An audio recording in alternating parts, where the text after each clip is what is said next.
আসসালামু আলাইকুম। আশা করি সকলেই ভালো আছেন। সুপ্রিয় চাকরিপ্রত্যাশী ভাই বোনেরা, হিসাব মহানিয়ন্ত্রকের কার্যালয়ে একটি নিয়োগ সার্কুলার প্রকাশ করা হয়েছে, যেটা কিন্তু আগস্ট মাসের মধ্যে অনেক বড় একটি নিয়োগ সার্কুলার, যেখানে ৫৭৮টি অর্থাৎ প্রায় ৬০০-র কাছাকাছি পদসংখ্যা রয়েছে, যেখানে ৩৭৮টি পদ রয়েছে অডিটর পদে। এছাড়াও নিচের দিকে যদি আমরা আসি, দেখতে পারতেছেন এসএসসি, এইচএসসি পাশে ৯২টি পদ রয়েছে শুধুমাত্র এইচএসসি পাশে।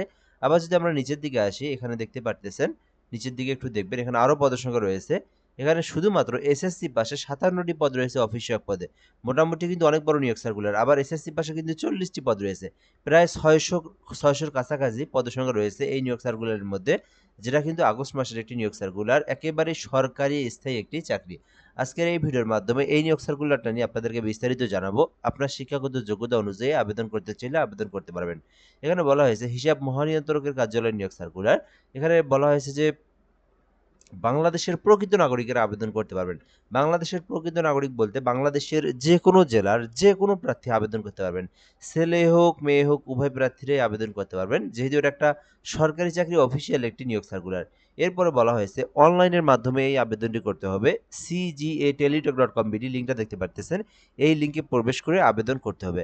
আপনি আমাদের মাধ্যমে আবেদন করতে পারবেন। সেই ক্ষেত্রে আমাদের হোয়াটসঅ্যাপ নাম্বারটা এই ভিডিওর কমেন্ট বক্সে দেওয়া রয়েছে। এই নাম্বারে যোগাযোগ করলেই ঘরে বসে থেকে আবেদন করে নিতে পারেন বাংলাদেশের যে কোনো সরকারি নিয়োগ সার্কুলার। আর পরবর্তী বলা হয়েছে এই লিঙ্কের মধ্যে প্রবেশ করে ফর্ম পূরণ করে আবেদন করতে হবে। এখানে বলা হয়েছে অনলাইনে ব্যতীত কোনো আবেদন করা যাবে না, মানে অনলাইন ছাড়া আর কোনো আবেদনের প্রসেস নেই, অবশ্যই অনলাইনের মাধ্যমে আবেদন করতে হবে। এরপরের বিষয়গুলো এখানে পদের নাম, শূন্য পদের সংখ্যা এবং প্রয়োজনীয় শিক্ষাগত যোগ্যতা, অর্থাৎ আপনার শিক্ষাগত যোগ্যতা অনুযায়ী আপনি কোন পোস্টটিতে আবেদন করবেন সেই বিষয়টা কিন্তু আপনি এই বিষয়গুলো দেখলে জানতে পারবেন। আপনাদেরকে আরেকটা বিষয় জানিয়ে রাখি, আমাদের কিন্তু একটি ইউটিউব চ্যানেল রয়েছে, এম আর রাইহান হাসান। যারা আমাদের ইউটিউবের মাধ্যমে ভিডিওটা দেখতেছেন, যদি আপনি আমাদের চ্যানেলে নতুন হয়ে থাকেন, অবশ্যই সাবস্ক্রাইব করে রাখবেন। আমাদের চ্যানেলে সাবস্ক্রাইব করা থাকলে বাংলাদেশের সরকারি যত নিয়োগ সার্কুলার, সকল সরকারি নিয়োগ সার্কুলার প্রকাশ হওয়ার পর সবার আগে আপনি জেনে নিতে পারবেন। আর আমাদের ফেসবুকে যুক্ত থাকলে অবশ্যই ফেসবুক পেজে ভিডিওটা দেখে থাকলে ফেসবুক পেজটি ফলো করে রাখবেন। যে যেখান থেকে দেখবেন আমাদের সঙ্গে যুক্ত থাকার জন্য অনুরোধ করা হচ্ছে। প্রথম পদের নাম অডিটর, এটা কিন্তু পদের নাম অডিটরে নিয়োগ দেওয়া হবে। 11 গ্রেডে নিয়োগ দেওয়া হয়েছে। পদের নাম অডিটর, 11 গ্রেডে নিয়োগ দেওয়া হয়েছে। এখানে পদসংখ্যা রয়েছে ৩৭৮টি। মোটামুটি কিন্তু বিশাল বড় একটি পদসংখ্যা। মাত্র একটি পদই কিন্তু ৩৭৮টি পদ রয়েছে। শিক্ষাগত যোগ্যতা চাওয়া হয়েছে যেকোনো স্বীকৃতি বিশ্ববিদ্যালয় হইতে অনন্য দ্বিতীয় শ্রেণী বা সমমান সিজিপিএতে ৪ বছর মেয়াদী অনার্স পাস অথবা যারা ডিগ্রি করছেন তাদের জন্য মাস্টার্স পাশে আবেদন করতে পারবেন। আমি আবারও আপনাদেরকে, যেহেতু এটা অনেক বড় পদের সংখ্যা, এই ক্ষেত্রে এটাকে একটু ভালো করে বোঝানোর চেষ্টা করতেছি। এটা হচ্ছে পদের নাম অডিটর, মোট ৩৭৮টি পদ রয়েছে, মানে ৩৭৮ জনকে নিয়োগ দেওয়া হবে। এরপরে বলা হয়েছে এই নিয়োগ সার্কুলারে শুধুমাত্র অনার্স পাস করেই আবেদন করতে পারবেন। মানে যারা ৪ বছর মেয়াদী অনার্স কমপ্লিট করেছেন, জাস্ট অনার্স পাশে আবেদন করা যাবে, কোনো ধরনের অভিজ্ঞতার প্রয়োজন নাই। ঠিক আছে? আর যারা ডিগ্রি পাস করেছেন তাদের জন্য মাস্টার্স থাকতে হবে, মানে ৩ বছরের ডিগ্রি করেছেন আপনি কিন্তু আবেদন করতে পারবেন না, সেক্ষেত্রে মাস্টার্স থাকলে আবেদন করা যাবে। সো এখানে বলা হয়েছে আবেদন করতে অবশ্যই বাংলাদেশি নাগরিক হতে হবে। ১৮ থেকে ৩২ বছর পর্যন্ত আবেদনের সময়সীমা রয়েছে। তো এরপরে এখানে আবেদনের প্রসেসটাও দেওয়া রয়েছে। আমরা আবেদনের প্রসেসগুলো সবার শেষে দেখব, যেহেতু প্রত্যেকটার পদসংখ্যাগুলো আরও রয়েছে এখানে। এরপরে রয়েছে দ্বিতীয় স্টেপে কম্পিউটার অপারেটর পদ রয়েছে ২টি। শিক্ষাগত যোগ্যতা চাওয়া হয়েছে বিজ্ঞান শাখা থেকে যারা অনার্স ডিগ্রি করেছেন কম্পিউটার অপারেটরে আবেদন করতে পারবেন। যেখানে কিন্তু আপনার বলা হয়েছে যে কম্পিউটার সম্পর্কে বেসিক দক্ষতা, মানে টাইপিং এর কাজ জানা থাকলে আপনি কম্পিউটার অপারেটর পোস্টে আবেদন করতে পারবেন। এরপরে রয়েছে জুনিয়র অডিটর, প্রথমটা দেখলেন ওটা হচ্ছে অডিটর, এটা হচ্ছে জুনিয়র অডিটর, মানে ওইটার নিচের পদ। এটা কিন্তু ১৬ গ্রেডে নিয়োগ দেওয়া হয়েছে। মোট কিন্তু পদসংখ্যা রয়েছে, এখানে দেখতে পারতেছেন পদসংখ্যাটা কিন্তু বিশাল বড়, ৯২টি পদ রয়েছে জাস্ট জুনিয়র অডিটরের মধ্যে, এটাও কিন্তু বিশাল বড় একটি পদসংখ্যা। শিক্ষাগত যোগ্যতা চাওয়া হয়েছে উচ্চ মাধ্যমিক সার্টিফিকেট, অর্থাৎ এইচএসসি পাস। যারা শুধুমাত্র এইচএসসি পাস করেছেন জুনিয়র অডিটরে আবেদন করতে চান, অবশ্যই আবেদনটি করবেন।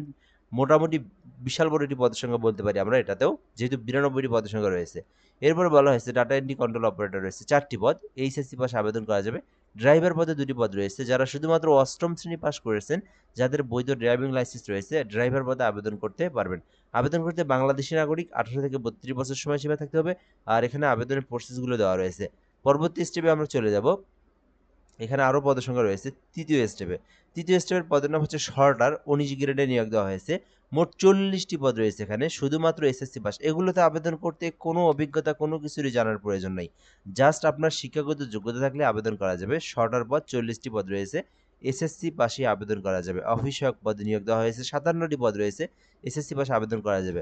এক কথায় আমি বলব যাদের কোনো ধরনের অভিজ্ঞতা নাই, আপনি এসএসসি পাস করেছেন অথবা এইচএসসি পাস করেছেন অথবা অনার্স ডিগ্রি পাস করেছেন, আপনারা কি করবেন? এই যে সর্টার অথবা অফিস সহায়ক এই পদগুলোতে আবেদন করবেন।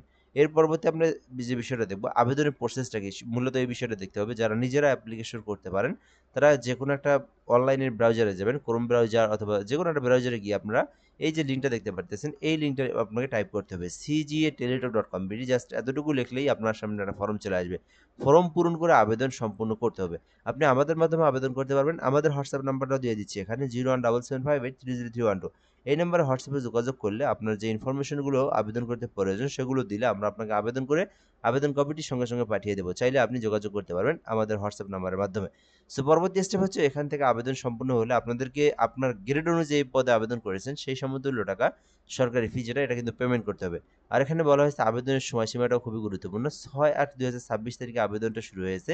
যেটা কিন্তু পুরো আগস্ট মাস চলমান থাকবে। মানে আগস্টের ২৭ তারিখ পর্যন্ত করতে পারবেন। আমি আপনাদেরকে এই বিষয়টা খুবই গুরুত্বপূর্ণ বলে দিচ্ছি যে এই আবেদনটি ২৭শে আগস্ট পর্যন্ত করতে পারবেন। আশা করি বুঝতে পেরেছেন। তো এখানে আপনার প্রসেসগুলো দেওয়া রয়েছে। আবেদন করার পরে সরকারি ফি যেটাতে আবেদন করছেন সেই সমতুল্য টাকা রিচার্জ করে ফিটা জমা দিবেন CGA space user ID 16322 pin number দিয়ে আবার এই নাম্বারে সেন্ড করলেই আপনার পেমেন্টটা কিন্তু কমপ্লিট হয়ে যাবে। তো আশা করি বুঝতে পেরেছেন। যারা আবেদন করবেন দ্রুত আবেদনটি করে রাখতে পারেন। মোটামুটি অনেক বড় একটি নিয়োগ সার্কুলার এটি। আজকের ভিডিওটা এ পর্যন্তই। ভালো থাকবেন। আসসালামু আলাইকুম।